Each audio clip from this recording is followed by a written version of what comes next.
Hi all welcome to know trains for you channel. Front part క్రాస్గా ఎలా తీయాలనేది భుజాలు జారుతున్నా పట్టేస్తున్నా ఈ టిప్స్ అనేది ఫాలో అవ్వండి. క్రాస్ ఇలా తీసుకోవాలి, చూపిస్తున్నట్టు క్లాత్ అనేది ఇలాగా క్రాస్గా తీసుకోవాలి చూపిస్తున్నట్లు. క్లాత్ ఇలా ప్రెస్ చేస్తే ఇలా రావాలి చూపిస్తున్నట్లు. ఇలా వచ్చినప్పుడే క్రాస్ అనేది కరెక్ట్గా వస్తుంది, ఫిట్టింగ్ అనేది బాగుంటుంది. చూపిస్తున్నట్లు ఫ్రంట్ పార్ట్ ఇలా మార్కింగ్ ఇచ్చుకోవాలి క్రాస్గా. క్లియర్గా చూపిస్తాను. క్లాత్ అనేది ఇలా అంటే ఇలా క్రాస్గా రావాలి, స్ట్రైట్గా ఉండకుండా. క్రాస్ కటింగ్ అంటేనే ఇలానే తీసుకోవాలి. ఎడ్ సైడ్ నుంచి కట్ చేసుకున్న క్లాత్ మాత్రం ఇలాగా సాగుతూ ఉండాలి, అప్పుడే క్రాస్ కటింగ్ పర్ఫెక్ట్గా వస్తుంది. ఇక్కడ షోల్డర్ జారుతుంది, ఎక్కువ లెంత్ తీసుకునేండ్రు షోల్డర్ దగ్గర అన్నప్పుడు ఇలా క్రాస్గా చూపిస్తున్నట్లు షోల్డర్ దగ్గర ఇక్కడ క్రాస్గా తీసుకొని స్టిచ్ వేస్తారు. ఇది స్టిచ్ చేసిన బ్లౌజులకు మాత్రమే ఈ టిప్ అనేది యూస్ అవుతుంది.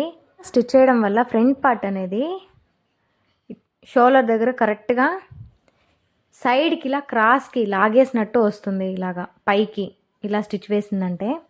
అలా చేయకూడదు. బ్లౌజ్ అంతా స్టిచ్చింగ్ అయిపోయింది అప్పుడు లూజ్ వచ్చినప్పుడు మాత్రమే ఈ టిప్ అనేది యూజ్ చేయండి.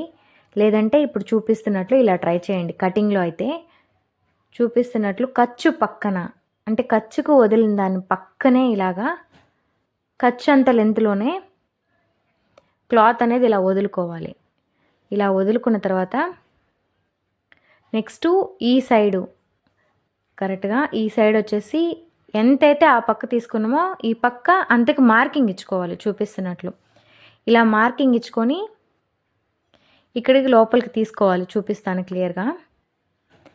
ఇలా తీసుకునిందంటే ఫ్రంట్ సైడు జారకుండా ఉంటుంది, సేమ్ టైం ఎంత షోల్డర్ అయితే ఉంటుందో కరెక్ట్గా జాయింట్లు పడేటప్పుడు షోల్డర్ హెచ్చు తగ్గులు రాకుండా కరెక్ట్గా వస్తుంది బ్లౌజ్ అనేది.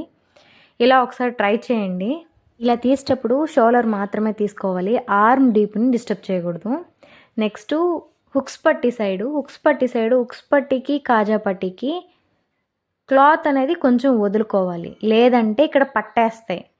నెక్స్ట్ లూజ్ వచ్చింది ఇక్కడ అన్నప్పుడు ఇలాగా లోపలికి తీసుకోవాలి కరెక్ట్గా. ఇలా క్రాస్గా లోపలికి తీసుకొని స్టిచ్ అనేది చేసుకోవాలి, అప్పుడు లూజ్ రాకుండా ఉంటుంది. ఈ రెండు చూసుకోవాలి. పట్టి దగ్గర కాజా పట్టి దగ్గర ప్రాబ్లం అన్నప్పుడు ఇక్కడ చూసుకోండి, నెక్ దగ్గర ప్రాబ్లం ఉన్నప్పుడు అవి చూసుకోవాలి పై వైపున. ఎక్కువ ఇవే ప్రాబ్లమ్స్ వస్తూ ఉంటాయి కొంతమంది బ్లౌజ్లలో. అది కస్టమర్ని ఫస్ట్ ఆఫ్ ఆల్ అడగాలి ఎక్కడ ప్రాబ్లం ఉందని. కొంతమందికి చెప్పేకి తెలీదు ఎక్కడ ప్రాబ్లం ఉందని. షోల్డర్ పడుతుంది జారిపోతుందనే చెప్తారు తప్పనిచ్చి ఇక్కడ ప్రాబ్లం అని చెప్పరు. కస్టమర్ని మనమే అడిగి తెలుసుకోవాలి ఇవి. ఇంకొకటి చెస్ట్ లూజు కరెక్ట్గా మార్కింగ్ ఇవ్వకపోయినా కూడా ఫ్రంట్ సైడు పట్టేస్తుంది, అది చూసుకోవాలి.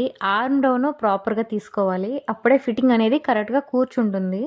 ఈ టిప్స్ మీకు యూస్ అయితే లైక్ చేయండి, షేర్ చేయండి, సబ్స్క్రైబ్ చేయండి, బెల్ సింబల్ క్లిక్ చేసి ఆల్ అని ప్రెస్ చేయండి. Thanks for watching.